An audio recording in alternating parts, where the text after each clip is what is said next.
Hello friends, मैं आज आपके सामने सूत्रों के लिए एक ट्रिक लेके आया हूँ। या एक बार अगर इस पूरे वीडियो को देख लिया आपने तो मेरी गारंटी है कि आप कभी सूत्र नहीं भूल पाएंगे। जैसे कि आयतन वाले या क्षेत्रफल वाले, संपूर्ण पृष्ठ वाले, क्योंकि मैं हर एक बेसिक्स इस वीडियो में बताने वाला हूँ मैं आपको। ठीक है, किस तरीके से किस प्रकार से हर एक सूत्र बनता है वो मैं आपको पूरा क्लियर बताऊंगा, बेसिक से लेकर एडवांस तक, और याद रखने की ट्रिक भी बताऊंगा। तो प्लीज़ पूरी तरीके से जुड़ के रहिए और पूरा वीडियो देखिए, और कैसा लगे लास्ट में कमेंट जरूर करिएगा। ठीक है, तो पूरा जुड़े रहेंगे तभी, क्योंकि मुझे पता है आपने आज तक बहुत सारी बार सूत्रों को याद करने की कोशिश की होगी, क्षेत्रमति के, आयतन के, लेकिन वो सूत्र याद नहीं रहते और सूत्रों की वजह से ही क्वेश्चन गलत हो जाता है। बहुत सारी बार एग्जाम में डायरेक्टली सूत्र से रिलेट करके क्वेश्चन पूछ लेता है, जैसे पूछ लिया बेलन का आयतन बताइए, अब आपको सूत्र ही पता नहीं। ठीक है, शंकु का वक्र पृष्ठ बताइए, आपको पता ही नहीं। तो मैं कोशिश करूंगा आपको पूरी तरीके से सिखाने की। तो शुरुआत करते हैं। जैसे कि सबसे पहले हम इस वाले इन चैप्टर में को किस किस प्रकार की आकृतियां देखते हैं। तो आकृतियां मेनली दो प्रकार की होती है, एक 2D होती है और एक 3D होती है। ये मैंने इसलिए बताया है क्योंकि अगर ये बेसिक जान लिए तो आप फार्मूलों को कंफ्यूजन दूर कर पाएंगे। जैसे कि हमारे पास, मैं अभी बताऊंगा थोड़ी देर बाद। ठीक है, तो जैसे द्विविमीय आकृतियां कौन कौन सी होती है, जैसे मैंने यहाँ पर उदाहरण लेकर बताया है, आयत होता है, वर्ग होता है, वृत्त होता है। पता है आपको, आयत आप एक पेज पर बना सकते हैं, वर्ग आप एक पेज पर बना सकते हैं, जैसे ये पेज के ऊपर ही है। वृत्त आप एक पेज पर बना सकते हैं, ये केवल यहीं पर है। लेकिन जैसे घनाभ आ गया, घनाभ अगर आप इस तरीके से बनाते हैं, मैं आगे आपको बनाकर बताऊंगा, तो ये घनाभ इस पेज के साथ साथ इस पेज से ऊपर उठा हुआ भी है। ठीक है, समझ में आ रही बात। बेलन अगर बना दिया जाए तो बेलन देखिए, इसमें बेलन भी ऊपर उठा हुआ है, या गोला बना दिया जाए तो गोला यहाँ से ऊपर उठा, 3D आकृति जिसमें कुछ भरा जा सके। ठीक है, तो 2D आकृति और 3D आकृति में थोड़ा सा आपको रिलेशंस पता होना चाहिए। कभी कभी क्वेश्चन इनसे भी रिलेट करके आ जाता है कि कौन सी 2D आकृति है और कौन सी 3D आकृति है। ठीक है, तो जो आकृति केवल एक पेज तक ही सीमित रहे, एक समतल पर बनी जा सके, उसको 2D आकृति, 2D को द्विविमीय बोलते हैं। ठीक है, 2 डायमेंशन में आ जाते हैं। 2 डायमेंशन मतलब एक ये डायमेंशन, एक ये डायमेंशन, और 3D आकृति के लिए ऊपर एक और डायमेंशन चाहिए, जेड एक्सिस और चाहिए। क्लियर है। अब देखिए 2D आकृतियां कौन कौन, जैसे हमारे पास, मैंने यहाँ पर फिर से बताया आपको, आयत, वर्ग और वृत्त। इन तीनों के केवल दो ही सूत्र पूछेगा, या तो आपसे परिमाप पूछ लेगा, परिमाप परिमिति पूछ लेगा, या क्षेत्रफल पूछ लेगा। इनके अलावा इनके कोई चीज नहीं होती है, या तो परिमाप होता है या क्षेत्रफल होता है। परिमाप मतलब इनकी साइड साइड कितनी होती है, बाहर बाहर कितना है, बाहर बाहर कितना है, ये वृत्त है इसमें बाहर बाहर कितना है। ठीक है, और क्षेत्रफल मतलब ये कितनी जगह घेरता है। ठीक है, ये चीज क्लियर हुई आपको। ठीक है, उसी तरीके से 3D आकृति में परिमाप नहीं होता है, आयतन होता है, और इसमें क्षेत्रफल तो होता ही, ये क्षेत्रफल का ही फार्मूला संपूर्ण पृष्ठ बोलते हैं। क्षेत्रफल मतलब ये कितनी जगह घेर रहा है, ये पूरी तरीके से बाहर, इसको कितना कलर करना पड़ सक रहा है, बाहर बाहर बाहर बाहर। और आयतन मतलब उसके अंदर कितना भरा जा सक रहा है, अंदर कितना सामान आ सकता है। क्लियर है। आयतन को धारिता भी बोलते हैं। ठीक है, आयतन को धारिता भी बोलते हैं, ऐसे बहुत सारे टर्म्स आ सकते हैं। क्लियर हो रहा है यहाँ तक, आयतन का समझ में आया। ठीक है, तो 2D आकृति के दो सूत्र बनेंगे और 3D आकृति के भी दो सूत्र बनेंगे। इनमें अलग ही संपूर्ण पृष्ठ और वक्र पृष्ठ के दोनों अलग अलग सूत्र आ सकते हैं। अब ये संपूर्ण पृष्ठ क्या होता है, वक्र पृष्ठ क्या होता है, तो मैं यहाँ पर जैसे एक बेलन लेकर बताया था।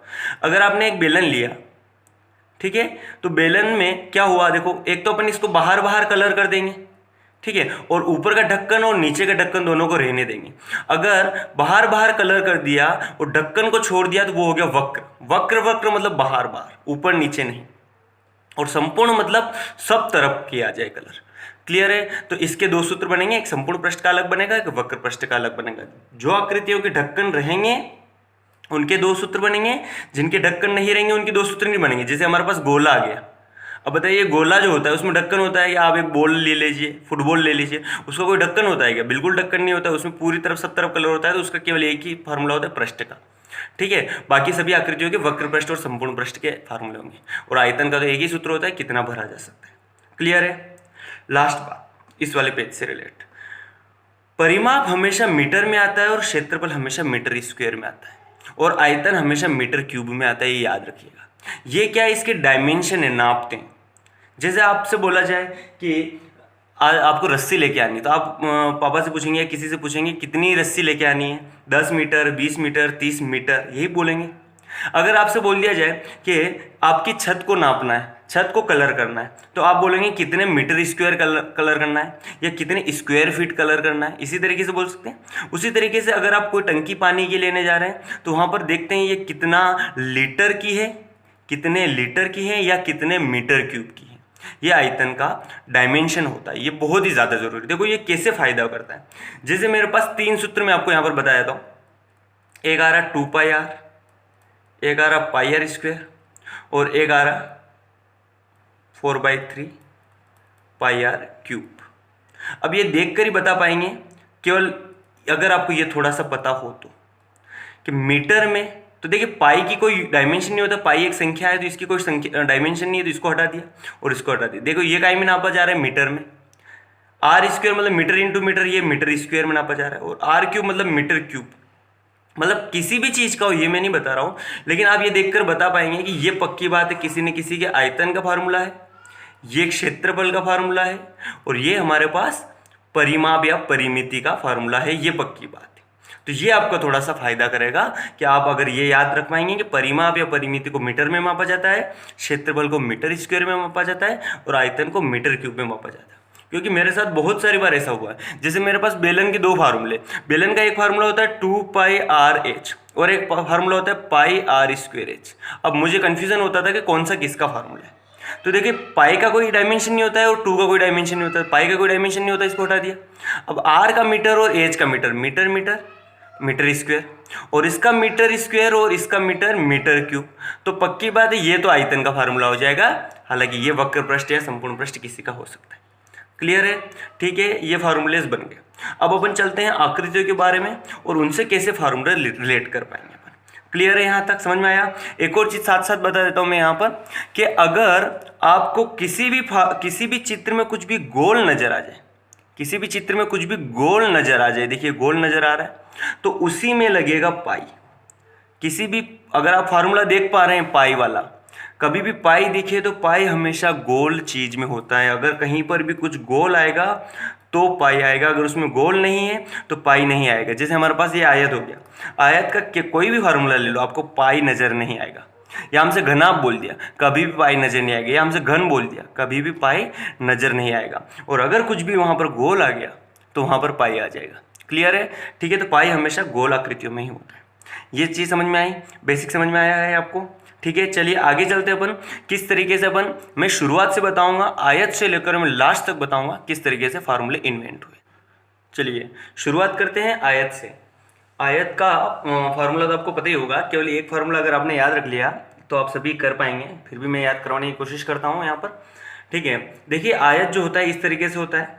ठीक है, आयत की खासियत होती है कि उसके आमने की सामने की भुजाएं बराबर होती हैं। ठीक है, लंबाई होती है, जो बड़ी वाली भुजा को लंबाई बोलते हैं और छोटी वाली भुजा को चौड़ाई बोलते हैं। इसके सभी एंगल 90 डिग्री होते हैं। ये बहुत सारी खासियतें। ठीक है, तो जो आज पढ़ने वाले हैं वो देखेंगे अपन। तो देखिए आयत का परिमाप, परिमाप किसी भी चीज़ का क्या होता है, जो बाहर बाहर हो, जो उसका बाहर बाहर हो। तो देखिए आयत के बाहर बाहर अगर मुझे जोड़ना है तो लंबाई धन चौड़ाई, अगर मैं इसको जोड़ूँ लंबाई धन चौड़ाई, फिर से ये लंबाई और फिर से ये चौड़ाई, तो धन लंबाई धन चौड़ाई। तो लंबाई धन लंबाई कितना हो जाएगा, 2 लंबाई, और चौड़ाई धन चौड़ाई कितना हो जाएगा, 2 चौड़ाई। तो इसलिए इसका फार्मूला हो जाएगा आयत के परिमाप का 2 लंबाई धन चौड़ाई। 2 लंबाई धन चौड़ाई कोष्टक 2 कॉमन निकाल लिया अपन ने, ये हमारे पास परिमाप का फार्मूला हो गया। क्लियर है? ठीक है, ये हमारे पास परिमाप का फार्मूला हो गया। ठीक है, क्लियर हुआ? इसी तरीके से अगर यहाँ पर आप वर्ग देख पा रहे होंगे, वर्ग की खासियत क्या होती है, उसकी चारों भुजाएं होती हैं। चारों भुजाएं क्या होती है, बराबर होती है। चारों भुजाएं किसकी, ए की। तो वर्ग का परिमाप करना है तो चारों भुजाओं को जोड़ दिया जाए, ए धन ए धन ए धन ए, 4a, ये 4 भुजा। क्लियर है? ठीक है, या यहाँ पर आप रखेंगे ए और ए, अगर एक फार्मूला याद रख लिया आपने, तो ए धन ए 2a 2 इंटू 2 4a हमारे पास फार्मूला आ जाएगा। ये वर्ग का भी क्लियर हो गया। ठीक है, अब देखिए नेक्स्ट हमारे पास, देखिए परिमाप का मैंने बताया था मीटर में आता है, इसलिए इनको जोड़ने में रखा गया। और क्षेत्रफल हमेशा कहीं में आता है, मीटर स्क्वायर में, इसलिए पक्की बात है 2 चीज़ों को गुणा करना पड़ेगा। ठीक है, तो 2 चीज़ें कौन कौन है हमारे पास, एक लंबाई है और एक चौड़ाई है।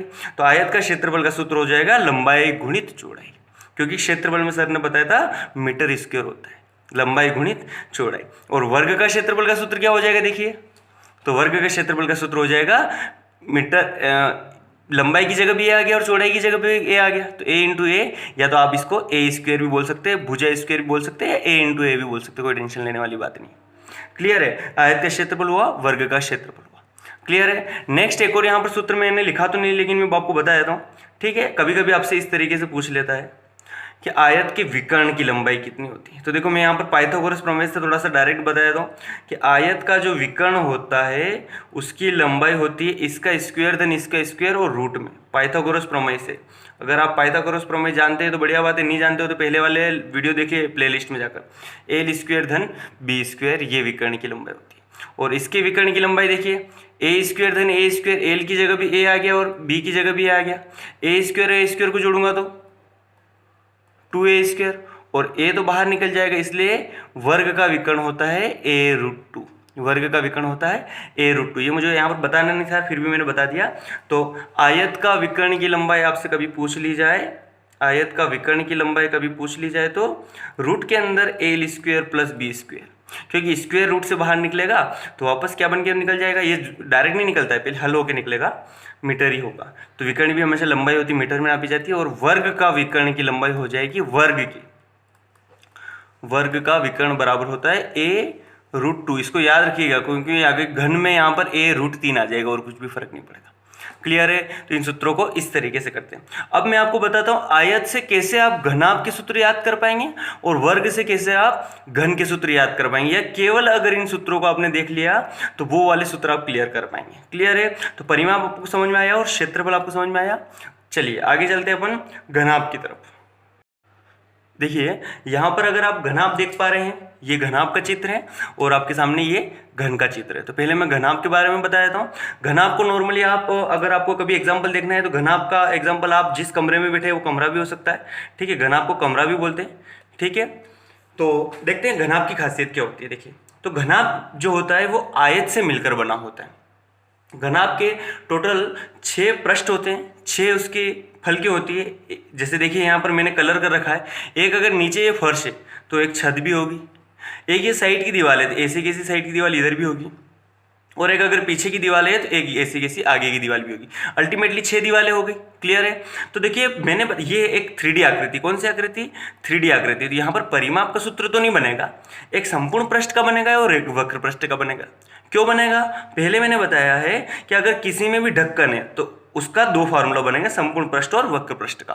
तो देखिए ऑब्वियस बात है, इसमें ढक्कन होता है, कमरे में ढक्कन होता है, बिल्कुल होता है। ऊपर छत हमारा ढक्कन होता है और नीचे फर्श हमारा ढक्कन होता है। तो ध्यान से देखिएगा, देखिए तो संपूर्ण पृष्ठ में देखिए नीचे की तरफ ये हमारे पास फर्श जो आपको दिख रहा है, तो ये एक आयत है। आयत का क्षेत्रफल क्या होता है? लंबाई गुणित चौड़ाई, होता ही नहीं होता है। तो आयत का क्षेत्रफल होगा LB। क्लियर है? तो अगर नीचे वाला LB है तो ऊपर भी हमारे पास क्या हो जाएगा? छत भी। तो LB धन LB, तो आपने नीचे कलर किया तो ये आ गया प्लस, अभी अपने को कलर करना है। देखिए ये साइड वाली दीवार पर अगर मैं चलता हूँ तो इसकी लंबाई हो जाएगी B और चौड़ाई हो जाएगी H, तो BH। अगर ये BH है तो ये इधर वाली फलक का भी क्या हो जाएगा? BH धन BH। क्लियर है? धन, और कलर करना है मुझे। अब देखिए पीछे की तरफ कलर करूंगा तो अगर ये L है और ये क्या है? H है।